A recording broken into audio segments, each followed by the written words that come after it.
السلام علیکم طالبات، ایف بلاک کالج سے میں ہوں آپ کی نفسیات کی ٹیچر سمینہ اشرف، اور ہم چیپٹر پڑھ رہے ہیں سماجی نفسیات کا۔ اور اس میں جو ہم نے ٹاپک شروع کیا ہوا تھا وہ تھا رویے کی ڈیفینیشن کل ہم نے کر لی تھی، اور اس کی تشکیل کے عناصر ہم دیکھ رہے تھے۔ تو کچھ جو اس کے عناصر رہ گئے تھے ان کو ہم آج پڑھ لیتے ہیں۔ رویے کس طرح بنتے ہیں؟ سماجیت سے، ذاتی تجربات سے، مشروطیت سے، تقویت سے۔ یہ پوائنٹس تو ہم نے کل کر لیے تھے۔ اب مزید جو پوائنٹس ہیں وہ کیا ہیں؟ گروہی وابستگی۔ اس کا مطلب یہ ہے کہ انسان اپنے جس گروہ کے ساتھ بھی وابستہ ہوتا ہے، خاندان کے ساتھ یا قبیلے کے ساتھ یا کسی خاص ذات پات برادری، تو اس خاندان، اس قبیلے، اس ذات پات کے رویے وہ اپنا لیتا ہے۔ جن چیزوں، جن لوگوں، جن گروہوں کے خلاف اس کا خاندان ہوتا ہے یا اس کا گروہ ہوتا ہے، وہ ان چیزوں اور ان لوگوں کے خلاف ہو جاتا ہے، اور جن چیزوں، جن لوگوں، جن گروہوں کے حمایت اس کا خاندان یا اس کا گروہ کرتا ہے، تو وہ اپنی گروہی وابستگی کی بدولت انہی چیزوں اور انہی لوگوں کی حمایت بھی کرنا شروع کر دیتا ہے۔ رویے کی تشکیل میں اگلا اہم عنصر ہے ضروریات کی تسکین۔ ہر انسان اپنی ضروریات کی تسکین کرنا چاہتا ہے۔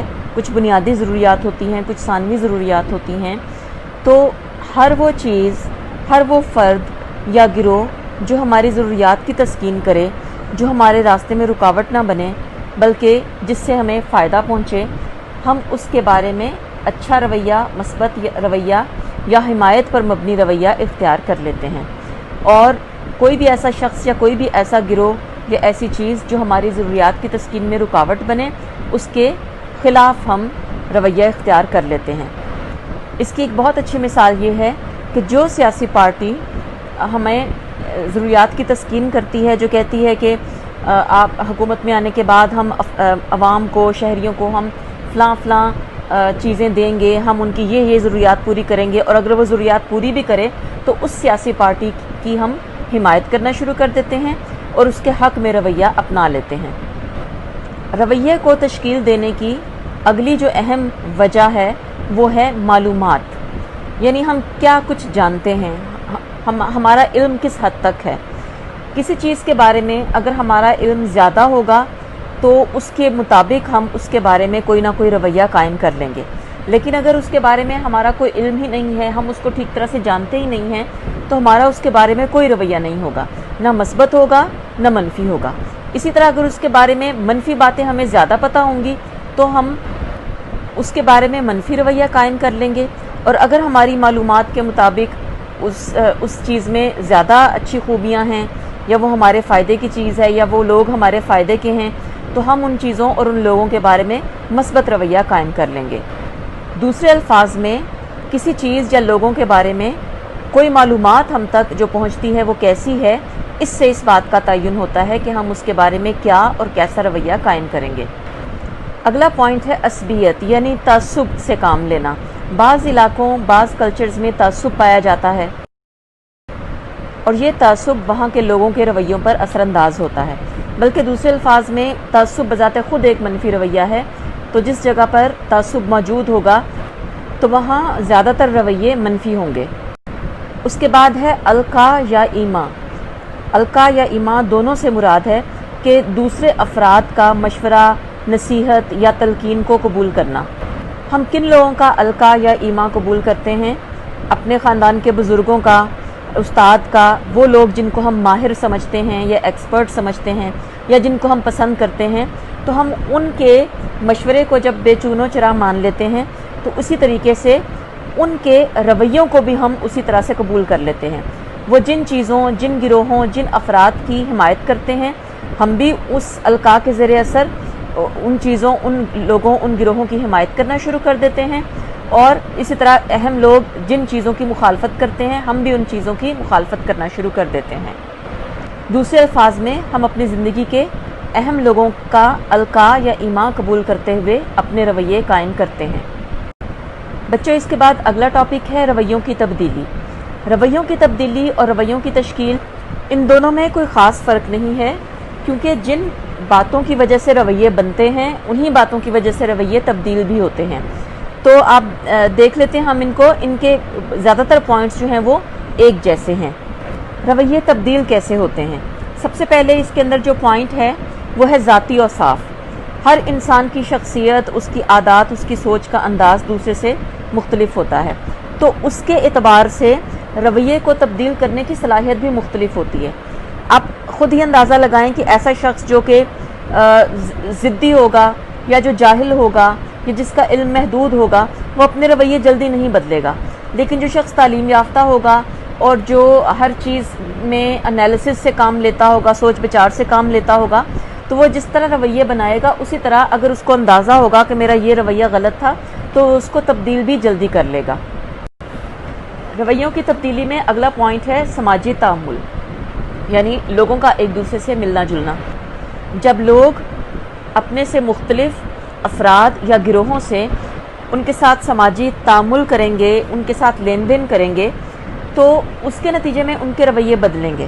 ممکن ہے کہ وہ کسی ایک گروہ کو پہلے بہت برا سمجھتے تھے، لیکن اس کے ساتھ میل جول کرنے کے نتیجے میں ان کو پتہ چلا کہ یہ لوگ تو بہت اچھے ہوتے ہیں۔ مثلا میرا یہ خیال تھا کہ لاہور کے لوگ زیادہ فرینڈلی نہیں ہوتے، لیکن جب میں ان سے ملی اور میں نے ان کے ساتھ سماجی تعامل کیا تو مجھے پتہ چلا کہ وہ بہت دوستانہ لوگ ہیں، تو میرا رویہ بدل گیا۔ تو اس طرح سماجی تعامل سے لوگوں کے رویے ایک دوسرے کے بارے میں بدل جاتے ہیں۔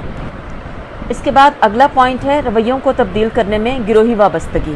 گروہی وابستگی، اس کو ہم نے تشکیل میں بھی پڑھا ہے کہ ہم جس گروہ کا رکن ہوتے ہیں ہم اس گروہ کے رویے قبول کرتے ہیں۔ تو اسی طرح گروہ کے کہنے پر یا ان کے القاء یا ایماء پر یا ان سے کوئی معلومات وغیرہ لے کے یا ان کے دباؤ میں آ کر بعض اوقات ہم رویوں کو تبدیل بھی کر لیتے ہیں۔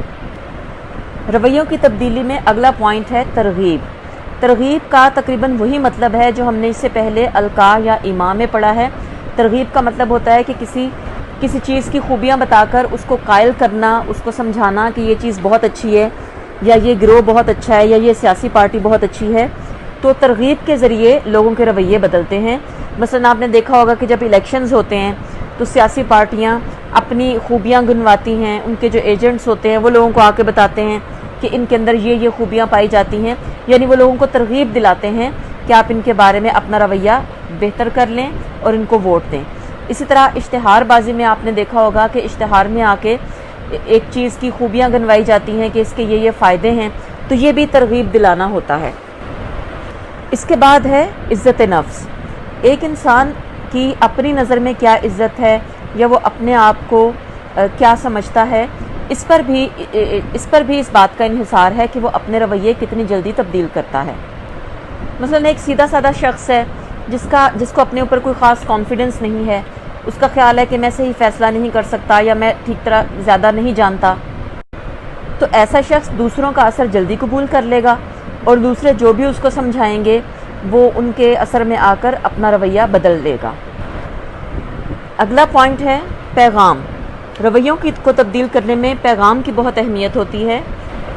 پیغام کس طریقے سے دیا جا رہا ہے اور اس کے لیے کیا میڈیا استعمال کیا جا رہا ہے، اس بات کا اثر رویوں پر بہت زیادہ پڑتا ہے۔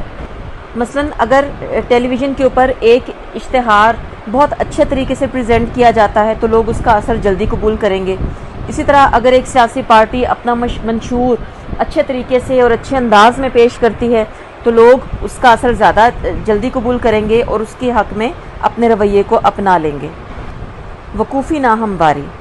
وقوف کا مطلب ہوتا ہے سوچ، اور وقوفی ناہمواری سے مراد یہ ہے کہ کئی مرتبہ ایسا ہوتا ہے کہ ہماری سوچ میں ایک دوسرے کے متضاد باتیں آ جاتی ہیں۔ ایسی صورت میں ہم ایک خاص قسم کی ڈسکمفرٹ کا شکار ہوتے ہیں اور ہم اس وقوفی ناہمواری کو دور کر کے وقوفی ہمواری پیدا کرنا چاہتے ہیں، یعنی اس کوگنیٹو ڈسوننس کو ختم کر کے ہماری یہ رجحان ہوتا ہے کہ ہمارے جو کوگنیٹو جو سٹرکچرز ہیں اس کے اندر کانسوننس موجود ہو۔ مثلا آپ اپنی ایک دوست کو بہت زیادہ پسند کرتی ہیں اور اس کے علاوہ آپ بدتمیز لوگوں کو پسند نہیں کرتی، لیکن اگر آپ کو یہ پتہ چلے کہ آپ کی وہ دوست بدتمیز ہے تو اب آپ کا جو فیصلہ ہے وہ کیا ہوگا؟ یعنی ایک وقوفی جز تو آپ کا یہ ہے کہ مجھے اپنی یہ دوست پسند ہے، دوسرا جز یہ ہے کہ میں بدتمیز لوگوں کو پسند نہیں کرتی۔ اب نتیجہ کیا نکلے گا